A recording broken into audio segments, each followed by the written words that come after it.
Good afternoon, fellow ruminators. Welcome back to another session, Rumination with Andrew. Thank you so much for joining as we are about to discuss a very important topical matter.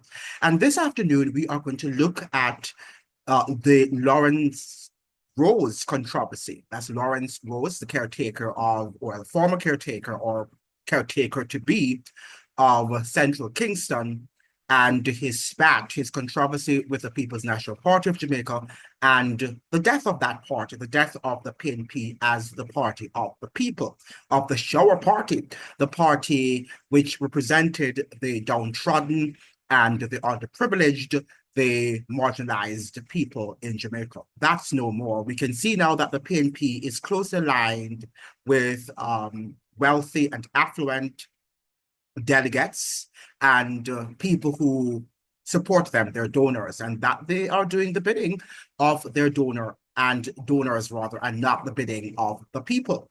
Now, it's very clear right now that our democracy in Jamaica is a sham, and that people who think that democracy is alive and well need to check their minds, need to check their brain, because that is not true. And I could say that it's the reality for many parts of the world, including the great United States, that their democracy is also a full democracy in the United States. There is not really any democracy, right? We understand that even though we we align ourselves with these two major political parties in what we call Western liberal democracies, many of these parties, for many years now, for decades, have aligned themselves with wealthy donor class. And the donor classes want their money. They want to have the politicians craft law in the interest of these financial elites. So therefore, they would not want somebody who is going to, be looking out for the development of their constituents.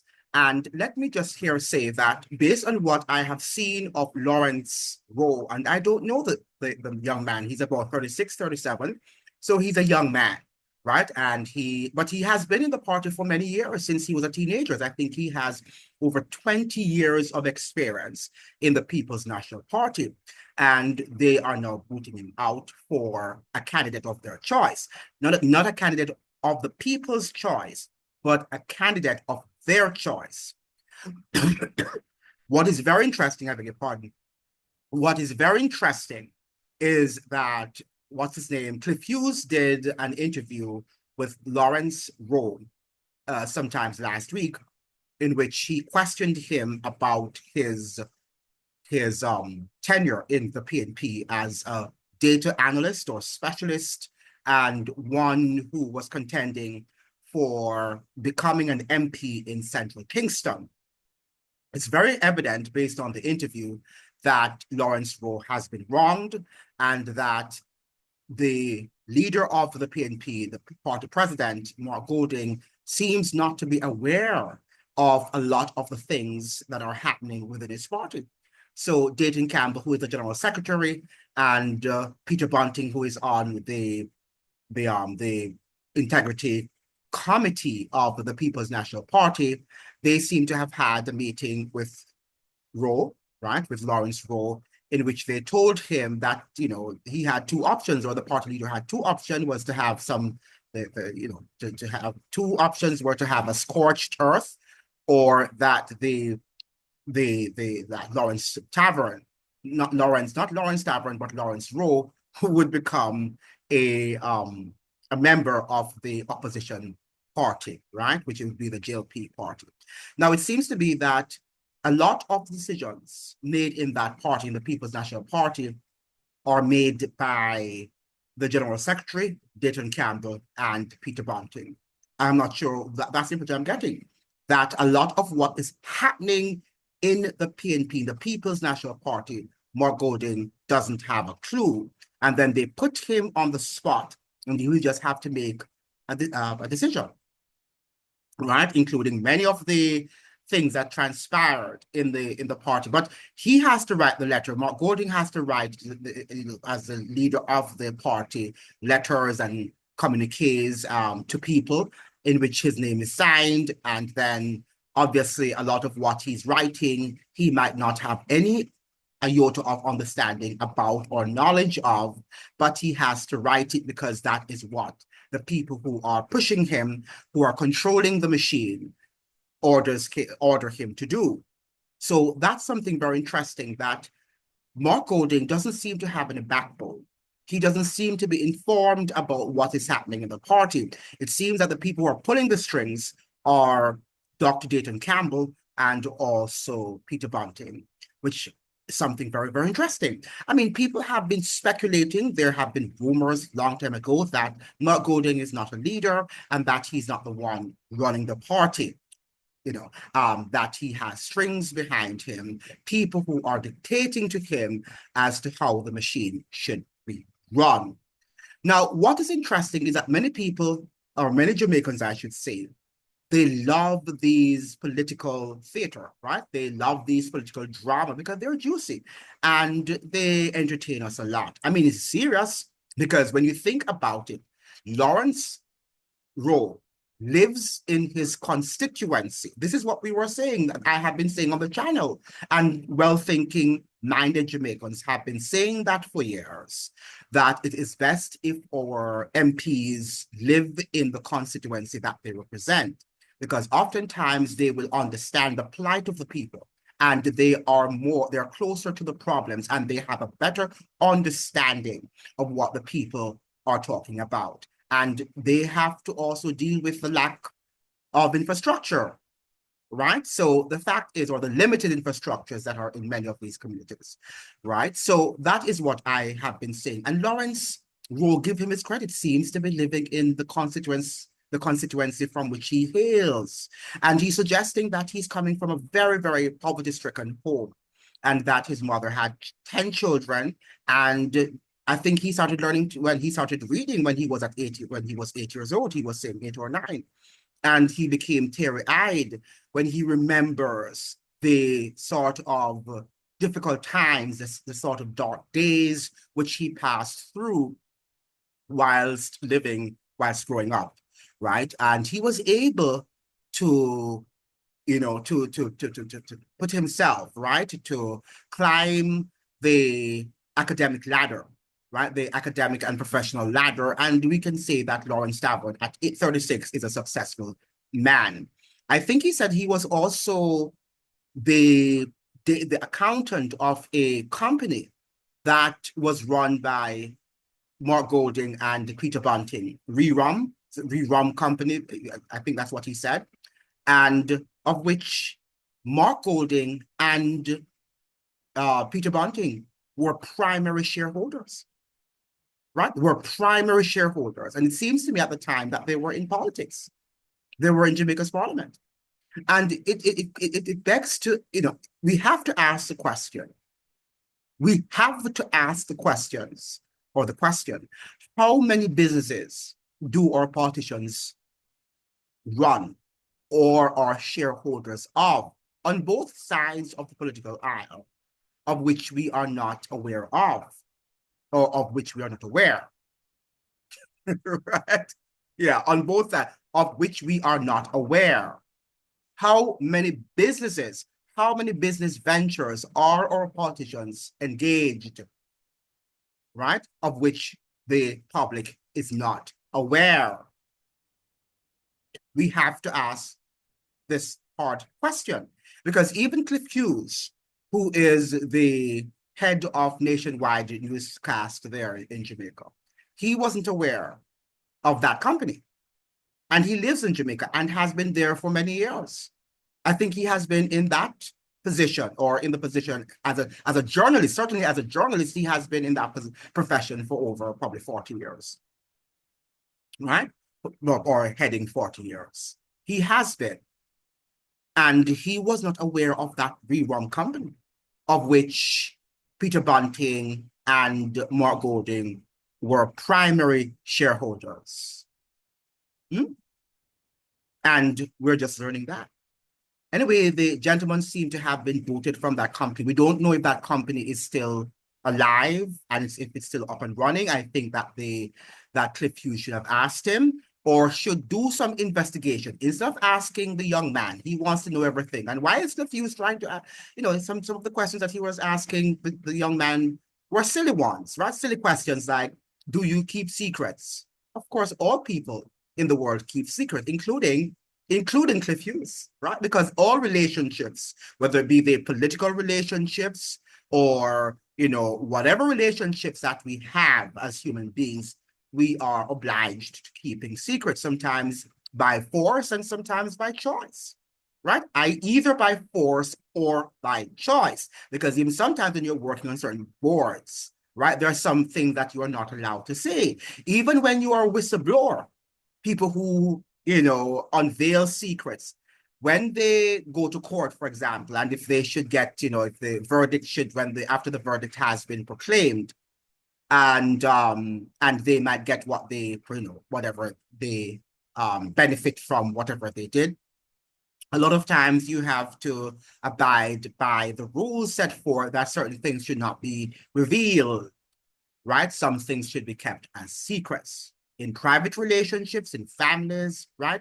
We all have secrets that we dare not tell people, right? Because then it will create a lot of turmoil, right? Even parents have secrets about their children that they cannot really reveal, because if they should reveal these secrets, then things might happen, right? Things might occur and it could create devastation for the family. So that was a stupid question to ask him if he has secrets or if he's keeping secrets for the court. I think Cliff Hughes knows that, and I think Cliff Hughes knows that he himself keeps secrets between his donor classes and the people who keep him up and going, right? So that is that's being an adult, it's being a human being, right? And it's also being wise in many cases. I'm not suggesting now that we should keep dirty secrets, right? And sometimes some of the dirty secrets have to be kept, because if we should reveal them, then what's going to happen? And that is why we have to reveal things to God and God alone. Some secrets must be kept with yourself and with your heavenly creator once you confess them and you forsake, if they are dirty secrets, if there are secrets that will, destroy people's lives and to taint your own character also.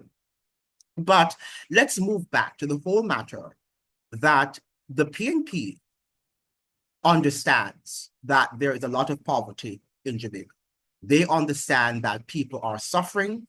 They talk about the fact that we have a high inflation rate. They talk about the crime rate in Jamaica. And when we talk about the crime rate in Jamaica, Cliff Hughes was asking Lawrence Rowe if he's in fear of his life, if he was in fear of his security. And he said, of course. I mean, who wouldn't? You're living in a country that is volatile, in which people are constantly murdered. And you're going to ask him if he's in fear of his life? Evidently, he would be in fear of his life. He's up against very powerful people. And, Lawrence Rowe was suggesting that, when, what's his name again? What's that? The other talk show host, forgot his name now. Ronnie Thwaites, right? When Deacon Thwaites was running for Central Kingston, that he did not support him, neither did the people, it seemed, supported Ronnie Thwaites. He evidently won the seat, and Rowe questioned, how Ronnie Thwaites could have won the seat. That's the seat in Central Kingston, when he knew that Ronnie Thwaites wasn't a popular person in the community. And obviously he would not be, because Ronnie Thwaites is coming from a different social and economic class. And I'm sure many of the constituents in Central Kingston would not have connected with Ronnie Thwaites. Neither could he connect with them. But the ruling class wanted Ronnie Thwaites, and Ronnie Thwaites won. Now, the young man, which is Lawrence Rowe, questioned the results because he knew that he had a better standing, he had a better chance of winning that election. Was it he running or another candidate? I can't remember. And he questioned the results of the election, of the then election that Ronnie Thwaites won when he was running up for that position as an MP for Central Kingston. And it was Julian Robinson, the then General Secretary of the People's National Party, who told him, who are you to ask that question? So it shows you the hierarchy in Jamaica and also in that party, that you ought not to question and challenge certain people, especially if you're coming from a lower class. Now, Rowe would be a part of their class now, it seems to me, right now, because he's an educated man. He speaks very well, right? And he's a very, what should I say now, discerning young man.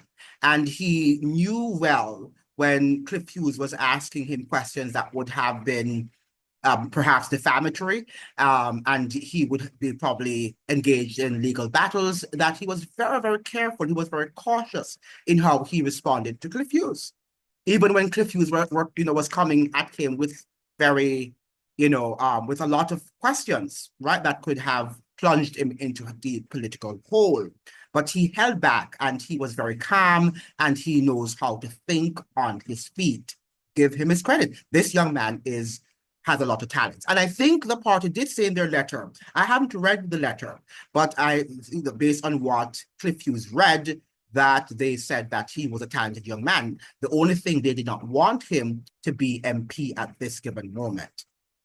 What I didn't understand was that, according to what Cliff Hughes read from the letter, is that when he presented himself, when Lawrence Rowe presented himself at the Integrity Committee of the People's National Party, that they said to him that in a future PNP, just hold off, in a future PNP, then he might be given the permission to represent that constituency. I'm not sure if that's what they meant, that he will eventually become, but not in this regime, right? Not in this time. They won't allow him. But what if the people want him?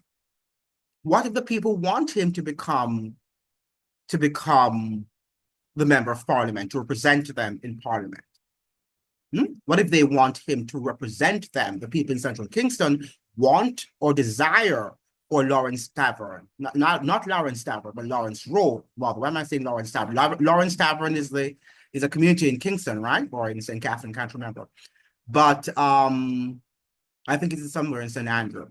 But yeah, so Lawrence Rowe is suggesting that they want him to hold off his becoming an MP right now, even though the people desire for him to become an MP.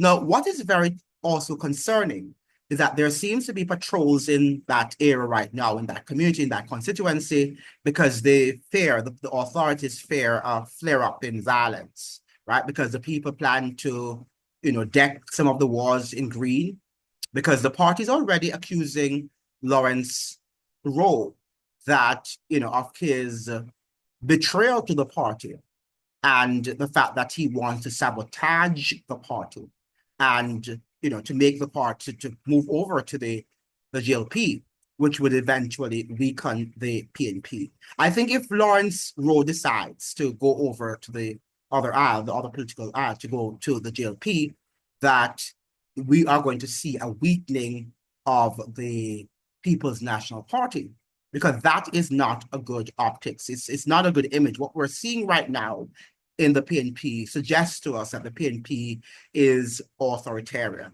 Now, this is the system.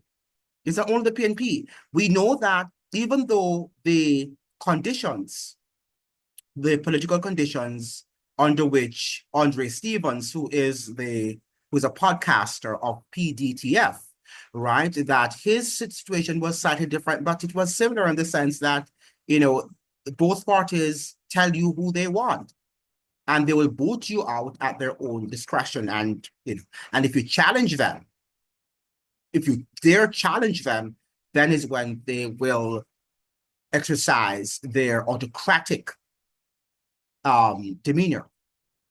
And then you will see the true nature of these political parties. But it's an interesting sort of development and story, very deep. And we need to study the underbelly of politics in Jamaica. We need to understand how politics works and how politics functions, including, even Cliff Hughes was suggesting to Lawrence Rowe. Why am I keep Lawrence Rowe? Even Cliff Hughes suggested to Lawrence Rowe that but that politics is a blood game, right? It's a blood game. Now, the Gleaner reported, a story in which they said that ousted Kingston Central caretaker Lawrence Rowe quits PNP.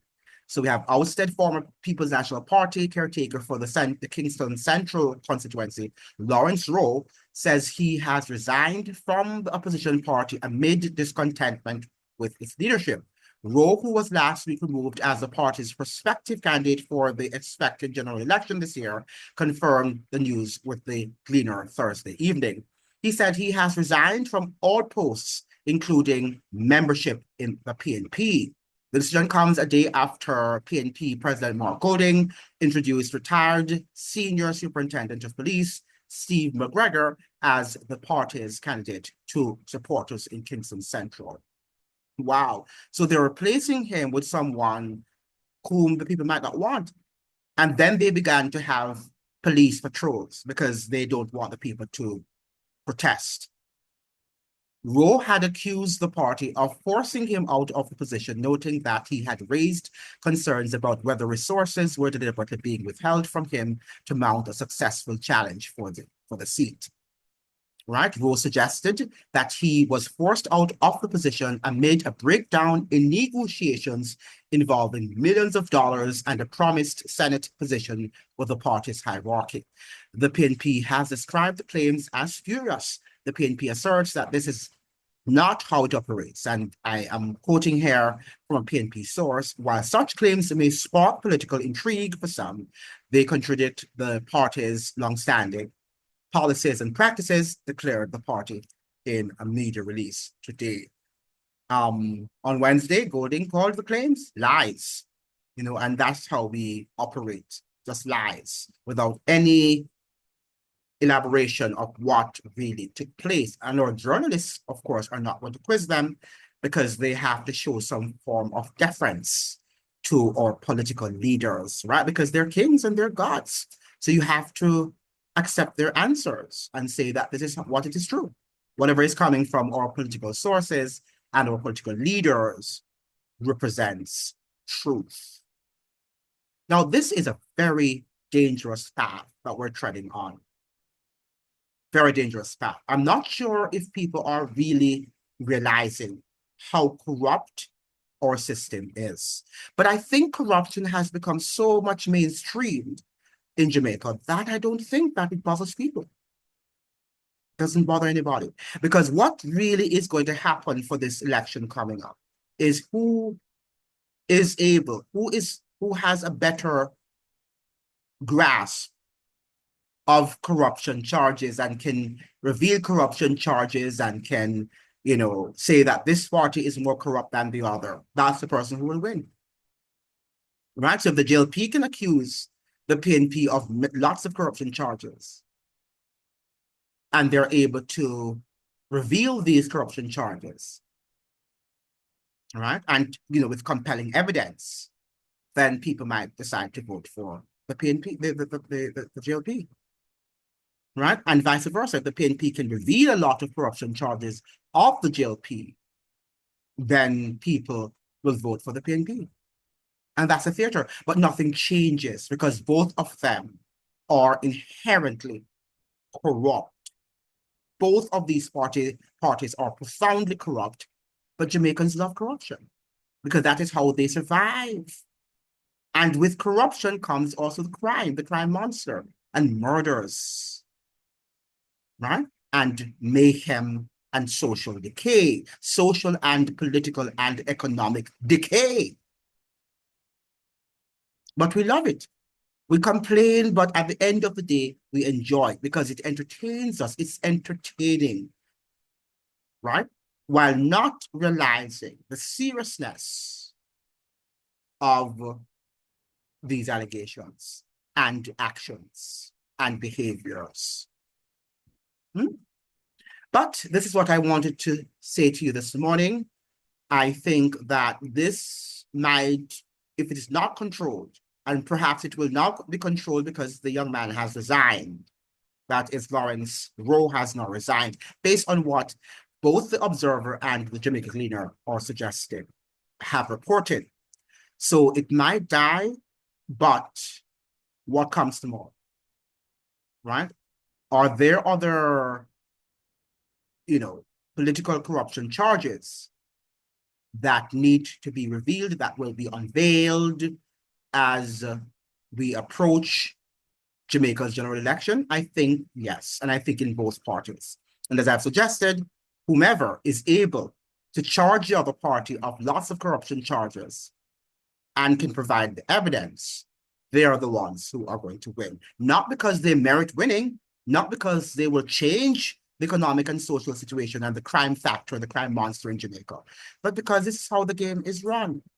This is a political game. And because you love the footballs and you love the basketballs, so keep on watching and be entertained. Lots more of entertainment. Lots of more entertainment activities are on the horizon. Stay tuned. Thank you so much for joining. I hope that you'd like, share, and subscribe. Remember to like the videos so the videos can be shared with as many people on the platform.